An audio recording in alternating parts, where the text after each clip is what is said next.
Les femmes ont longtemps attendu de gagner leur place dans l'UFC. L'organisation a interdit les combattantes pendant une vingtaine d'années. Mais depuis leur admission en 2012, les femmes ont aidé l'organisation à poursuivre son ascension. Les amateurs apprécient les prouesses de Miesha Tate, Holly Holm et Ronda Rousey, qui sont aussi spectaculaires que les combattants masculins. Listen to Ronda Rousey and Holly Holm speak. They speak with confidence. They speak with authority. C'est cette confiance et cet amour du sport qui amène une nouvelle clientèle aux arts martiaux mixtes. Les jeunes femmes sont plus nombreuses que jamais à pratiquer les sports de combat. Ça les motive, vraiment. Je veux dire, depuis que Ronda Rousey est arrivée sur la scène avec la popularité et évidemment, en étant une athlète auquel qu'elle est, aux Jeux olympiques avec le judo, des choses comme ça, elle a pu emporter une nouvelle vague de fanatiques dans les arts martiaux. Mais il y a beaucoup de femmes qui s'intéressent au sport dans les dernières années. Et je crois en autre qu'ils pensent souvent que c'est pour la forme physique, mais une fois qu'ils accrochent, là, ils découvrent beaucoup de techniques d'autodéfense qui peuvent être utilisables. Il y a 10 ans, on avait un programme d'arts martiaux mixtes, c'était vraiment pour les combattants. Et maintenant, 90% de nos membres sont des femmes, sont des jeunes. Tous les clubs de la région ont connu une importante augmentation de leur clientèle féminine au cours des dernières années. Plutôt absente des clubs spécialisés auparavant, elle représente maintenant un pourcentage important des adeptes d'arts martiaux mixtes. J'en fais parce que j'ai toujours voulu faire ça, mais j'avais trop peur. Je me disais, je vais peut-être être la seule femme, comme on disait. Puis j'étais vraiment mal à l'aise. Puis je m'ai dit, coudonc, la vie, c'est des défis. Je me dit, je vais passer par-dessus ma peur. Puis je vais m'inscrire. C'est la meilleure chose que j'aurais pu faire. C'est sûr que tu laisses ton ego de côté, là. Il y a du monde qui vont te soumettre, puis tu vas en soumettre d'autres, là. Fait que pour ça, c'est vraiment une égalité vraiment entre personnes. Je dirais l'esprit d'équipe aussi. On travaille beaucoup ensemble, on essaie de s'entraider, on essaie de se développer.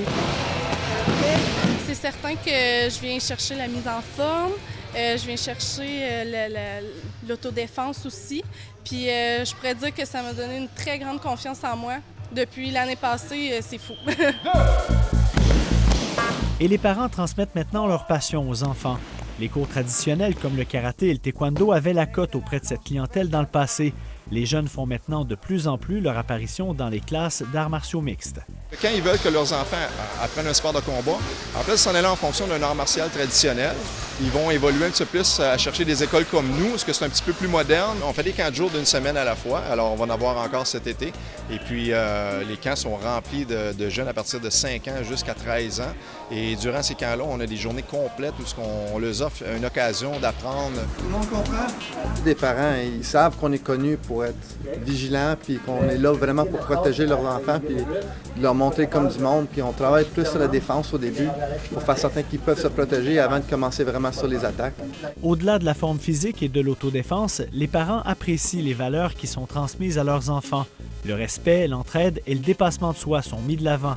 They do it because they want their children to learn honor and respect and confidence and discipline and to bring sport and make it part of their fundamental daily routine. Eux autres aussi, ils étaient un petit peu gênés, mes enfants, mais en faisant leurs cours, ils se déjeunent, ils font des amis, puis des bons amis qui ont les mêmes valeurs. Puis l'autodéfense un petit peu aussi, monter leur estime de soi.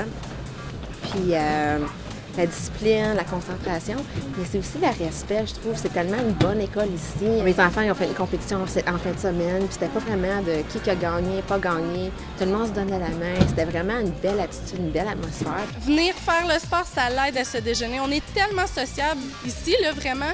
On voit une nouvelle personne arriver, on la salue. Puis moi, j'ai été initiée comme ça. Tout le monde me parlait, tout le monde, hey, viens, on va se mettre en équipe ensemble. Puis je fais la même chose. Il y a fort à parier que la présentation d'un gala de l'UFC le 18 juin à Ottawa donnera un nouvel élan au sport dans la région. Les femmes et les enfants devraient être plus nombreux que jamais à s'entraîner dans les clubs d'arts martiaux mixtes au cours de la prochaine année. Ici Jonathan Jobin, Radio-Canada, Gatineau.